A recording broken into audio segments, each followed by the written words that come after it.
everyone, and Kate here for a Victober edition of my book buying confessions. If you are new to my channel, at the very beginning of the year, I resolved to only buy 12 books. I just thought it would be a fun challenge. I would have a very curated repertoire of books that I had ended up with. And I have kind of fallen in love with this challenge, and I thought it was going to be a lot harder than it has been. I think part of why it hasn't been as hard is that I have a wonderful library system that I have access to. And it has just been really fun to be so intentional with book buying. And I did have one spontaneous buy here for you because I have 3 books to tell you about. And I'm a little bit worried at only having 3 books left to buy over the course of the year. Although I know that so far, my nonfiction November books I'm hoping to read, I have access to all of those without needing to buy anything. And I know that Cloak and Dagger Christmas is in December, and then I also like to read Christmassy things, and I had a couple things in mind. So hopefully I won't need to break my goal. But if I do, it's not the end of the world. It's a self-imposed rule. So I'm looking forward to telling you about these books. And I will tell you about the first 2 that I planned to read. That I planned to buy. I wanted more diaries, and so I just was searching around on Abe Books. I think I just put in Victorian diary. Now, I was very tempted by, there's one called Every Girl's Duty that is a Victorian young lady, and it's her diary. And that one looks very charming. It has pictures all throughout. So now I actually do have a little bit of regret. So maybe for Christmas, I'll ask for that. But I did end up with these 2, and I'm not sure how I feel about either of them. This is when you kind of buy something random, you're going to have to see what you think. So the first is Victorian Cambridge, Josiah Chater's Diaries. Now, it says Josiah Chater's Diaries. So I was like, great. This was a man who lived in Cambridge. It kind of explains itself. There talks about the coming of the railway. He wrote in his diary from 1844 until 1883.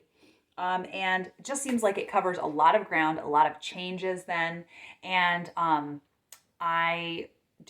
it sounded intriguing. But then it comes, and on the bottom it says Enid Porter. And so it is a lot of her commentary on his diaries. So here is a diary entry, and then the rest is Enid Porter talking about it. And I just wish, I feel like it wasn't quite labeled the way it could have been. So I am pretty disappointed, I'm not going to lie, and especially since I'm only getting 12 books this year. I'm sure it is very interesting, but I just really, really love having just like purely a diary and not someone else's commentary. So this is definitely more a nonfiction November pick than a Victober pick. Now, I did just read on the back of this, it says other recent titles from Phillimore, and one is Victorian Horsham, The Diary of Henry Mitchell from 1809 to 1874 by K. Neal. So that's another one that's going to have commentary. And then A Chronicle of Small Beer by Gerald Curtis, an entertaining evocation of early Victorian life in the home counties, such as seen through the diaries of Hertfordshire brewer, who was also a deputy lieutenant, farmer and sportsman. So if these were purely diaries, I would enjoy them a lot more. And then Victorian Farnham, described by the Times Literary Supplement as a model of how to write the 19th century history of a small town. This well-researched book deals particularly thoroughly with the growth of local government. So some interesting titles there, but it wasn't quite the kind of diary I was hoping for. But hopefully I like Enid Porter's writing style, and it would still be a really fascinating look at the Victorian time period, and especially because it also does contain a couple sections with pictures and illustrations. So, the earlier Victorian times are going to be drawings, and then there's some pictures from later Victorian times. Then the next one that I got, and I'm not sure how I feel about this one either. It's a little bit more sparse than I was thinking of, but I have always wanted a diary of a Victorian school teacher, and it's like such a specific kind of book to want. But when I saw this, I had to get it. It's Absent Through Want of Boots, Diary of a Victorian School in Leicestershire. and Robert Elverstone, I think, is the one who compiled this. But this really is, I mean, this is just, it's like the teacher's log. So it is very detailed, and it is basically just all the Victorian writing. But it is a little bit mundane, what they write about. Um, let's see. 3 boys came too late for their attendance mark, June 13th. June 18th, have admitted a girl 7 years of age. She has never been to school before, so is not fit for the girls' school. June 29th, have heard teachers object lessons during the week and discern an improvement in each. Alma Winfield does her work in a noisy manner and finds her class working in the same way. Have spoken to her about it. July 2nd, Florence Toft commences duties as monitress today. So this is, an obscure book, and I wasn't able to see any samples of it online. I don't think there's a Kindle version of it. And it just bought it on a whim. And so it's a little bit more sparse than I wanted. But I was thinking if someone was going to write Victorian historical fiction set in a school, this would be ideal.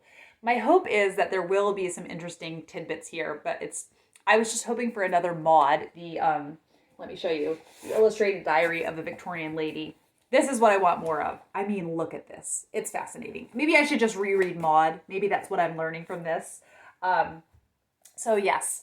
I think I'm happy I have it, but it's not quite what I was hoping for. But now, the highlight of this book buying confession, and one I was not planning on buying, not anticipating buying. I didn't think I would be interested. I was at a library book sale just there to pick up picture books because I have such specific books that I want that I'm willing to count towards my total of 12. And I didn't think I was going to find anything. But in the children's book section, since this is I'm going to be reading this for me, I counted it towards my title. And it is The Little Lame Prince and the Adventures of a Brownie by Dinah Maria Mullock Craik. So I read Olive by Dinah Craik, and I didn't love it. I was a little bit bored, and I was really disappointed that I was a little bit bored. I wanted to love it because she's, a lesser spoken about Victorian author. But this was $1 at the library sale. And the dust jacket is a little bit rough. It did have a fair amount of tape on it, and then I added even more because there were starting to be some big tears there. So I added even more tape. But I have really been enjoying fairy tales so much this year. And when I saw this and I'm like, it's written like a fairy tale, I read some snippets and I'm like, I'm pretty confident this is like a fairy tale. And it's illustrated by Lucille Corcos. And so you're seeing the flip through right now, showing you that. And I'm so excited about this now. So like I said, I didn't love Olive, and I tried John Halifax, A Gentleman, and just her writing style and both of those, I didn't end up continuing with John Halifax, A Gentleman. But I thought, you know what? This is going to be a very different kind of book written by her. It's written like a fairy tale. Like I said, I keep repeating myself. But so I thought I would give it a try. And so then I was even more motivated to get it when I looked at the illustrations inside. And so even though the dust jacket is doing a little rough, the book itself is in wonderful condition. So this is obviously not a Victorian printing. I think it said it was printed in 1950 something. And I'm so excited about the illustrations. They look kind of Art Nouveau to me. Oh, and I just saw the publication date is 1948.